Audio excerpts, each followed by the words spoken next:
Hi friends, welcome back to our channel. ఈరోజు మీరు చూడబోయే వీడియోలో వృషభ రాశి వారి జీవితంలో క్రోధినామ సంవత్సరం మొత్తం ఎలా ఉండబోతుంది అనే విషయాల గురించి, అలాగే ఈ రాశి వారు మరెన్నో శుభ ఫలితాలను పొందడానికి ఏ దేవత ఆరాధన చేయాలనే విషయాల గురించి ఇప్పుడు మనం తెలుసుకుందాం. వృషభ రాశి వారికి శ్రీ క్రోధినామ సంవత్సరంలో ఉగాది తర్వాత నుంచి మే నెల చివరి వరకు ఉన్న సమయంలో మీ జీవితంలో మీరు ఎంతో ఓర్పుతో ఉండాలి.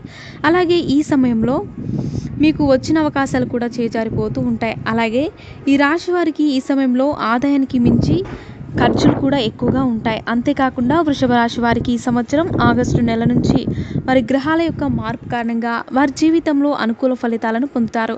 అంతేకాకుండా ఈ సమయంలో మీ కుటుంబ సభ్యులకు మీపై గౌరవ మర్యాదలు పెరుగుతాయి.